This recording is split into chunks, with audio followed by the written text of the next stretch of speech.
Good afternoon. Welcome everyone to this session. My name is Jack McQuibban. I'm the Zero Waste Cities Program Coordinator at Zero Waste Europe, and very happy to be able to present today the work that we do at Zero Waste Europe. Zero Waste Europe is a Brussels-based NGO. We have a staff of around 20, and we're a member of the global organization Gaia. We are the European arm of that.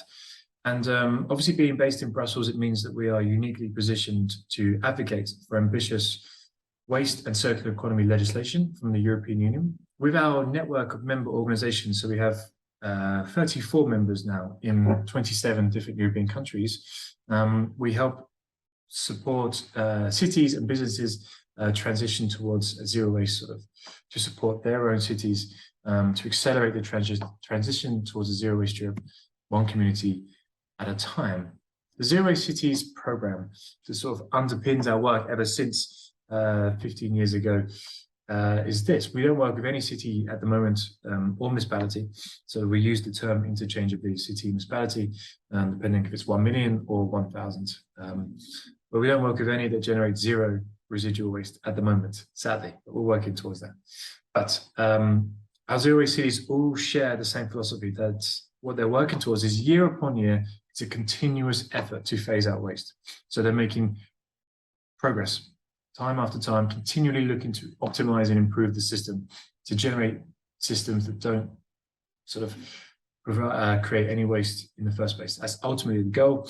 And year upon year, what we're seeking is improvements, increases in recycling, decreases in waste generation as well. That's the key philosophy that underpins our Zero Waste Cities.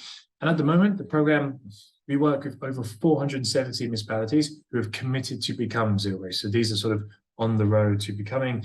This involves some of Europe's best practices on zero waste, those who collect and recycle 90, 80%, and those who have just started out on the road to zero waste, those who collect and recycle 10, 15%.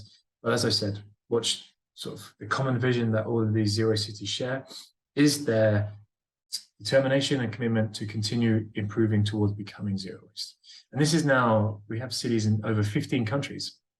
What we do in Brussels is that we support our members and we support cities with some technical guidance. We also model the front runners and the best practices. We showcase how zero waste can be done. It's not a fanciful vision for the future, and how European cities and ones globally are taking meaningful steps in how they're doing this towards becoming zero waste. And this is really led to March 2021, we created the world's first Zero Waste City certification. It's a robust framework, a set of criteria and indicators to really define what a zero waste city is for the first time. So not only do we have something much more robust to protect the brand of zero waste, but also it's a very helpful and useful tool to support municipalities who say, yes, we want to become zero waste, but we're unsure about what this means. It's a to-do list, basically say, here are the steps to follow, and you will the model is proven to deliver results. And these are the results that we've seen. We looked at data from 2020 from our 460 municipalities at the time. And the data showed that across all of the 460, so again, those starting out and those best practices, the average diversion, separate collection rate is 67%. And on average here in Europe, we have a loss rate of about 10%. So you could say, on average, we have an average recycling rate of about 57%. So very impressive considering the EU requires 50% target by 2020. And also, as I said, best practices, but also many cities who are starting out on their journey. But most important, the average total municipal solid waste generation was 342 kilograms per person per year in 2020 across all of our zero waste cities. And this is 160 kilograms less per person in the EU average for 2020. So a huge amount of waste being showcased, being reduced in our zero waste cities compared to the European average. And this is just a showcase of what we do as Zero Waste Europe. We collect and compile data in reports, showcasing specific best practice models, but also the whole work that we do across Europe.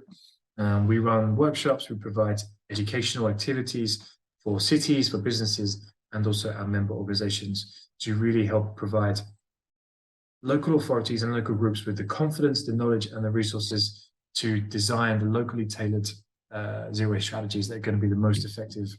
So what is the basic framework of a zero waste city? This is the foundation.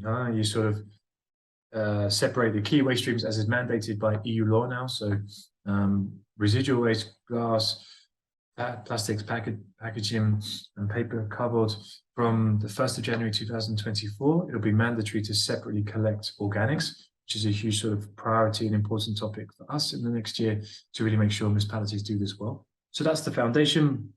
And we see that particularly many European municipalities have 30, 40, 50%, sometimes the residual waste, so the mixed waste that's not being sent for recycling, is still organics. We still have a long way to progress on this. It also means that you can have quick progress in a short amount of time. So that's, yeah, the biggest part of our advocacy tool.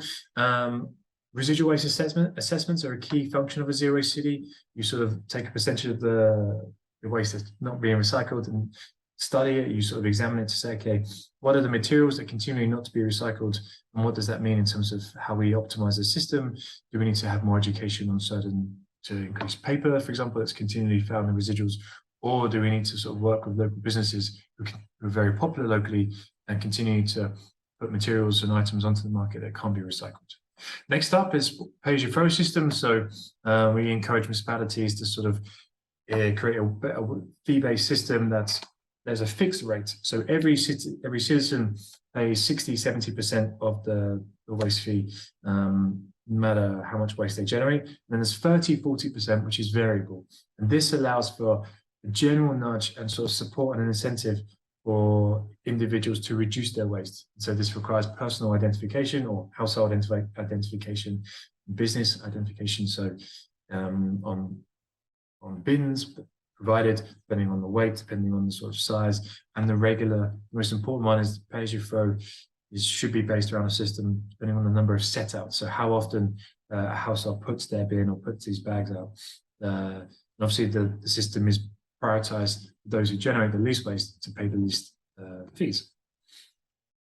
Critically important, an open, engaging partnership with the local community. We support initiatives with zero waste advisory boards, which allow for the regular consultant and engagement of stakeholders in the community within the zero waste strategy implementation.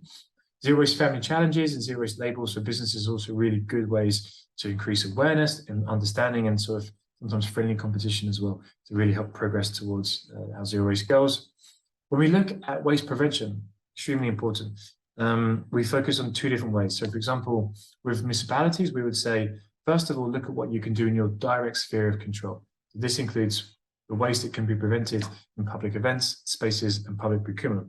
So, for example, many European cities now are banning single-use plastics in public events. They're putting criteria in public procurement tenders to only work with companies that offer reusable bowls, plates, cutlery, drinks, all of these things they can mandate directly in public events and spaces. And then secondly, we work with cities to say, okay, what can you do indirectly in the wider ecosystem to encourage waste prevention? So things like convening the right actors together, businesses to sort of encourage more packaging-free shops, to host or support the setup financially or legally or reuse and repair centers, supporting deposit return schemes for certain materials, and very importantly, working with local kindergartens and nurseries to help install reusable nappies of washing and cleaning facilities. Yeah, nappies continually are one of the most commonly found items in the residual waste today. I mentioned these about the benefits of cities. I'm just going to focus now on some successful examples. You'll see from the figures here, not only do you have the scope and the sort of quantity of huge volumes of municipalities who are committed to go zero waste, you have the quality. Over 100 now are separately collecting 90% of the municipal solid waste. Over 3,000 above 70%. It's a staggering number. Then it's not only separate collection and recycling, but it's also looking at the residual waste reduction. So reducing what is sent for landfill or incineration. And this is really impressive. Over 1,000 municipalities generate less than 70 kilograms per person per year of residual waste. So it's extremely possible as well. And this is just one example from a waste management company, Contarina, which showcases. You'll see here on the right-hand side, they have a recycling rate of 85%. But because the system is so effective and efficient, it's often it's the cheapest in the region as well. They have less fees for incineration and landfill, and sort of less fees spent on collection because it's much more optimized and supported by initiatives like home composting, pay as you throw. Slovenia is a very popular zero waste destination at the moment. Sort of 24% of the population is covered and lives within a zero waste city. So really impressive. And what we see here is that high numbers of separate collection across, including the capital Ljubljana. And some examples from Ljubljana is to showcase, since their adoption of a zero waste strategy in the sort of early 2000s, the quantity of residual waste has drastically decreased, as has the quantity of bio-waste and separate collection materials in general. These are some more up-to-date figures you'll see here in 2020, 2021. Just again, bio-waste really leading the way in terms of the quantity of waste that's been collected. So hugely important. It's an exciting journey to be on. There's still a lot of progress that needs to be made. What we can see from our Zero Waste Cities program, the model is proven to work, to deliver results in a wide range of contexts. And I hope that this is able to sort of inspire action around the world. We are, of course, increasingly always keen to learn about other best practices from other regions. So please feel free to reach out. There's my email on the bottom left-hand screen. And thank you very much for listening today. And to meet virtually or in person sometime soon.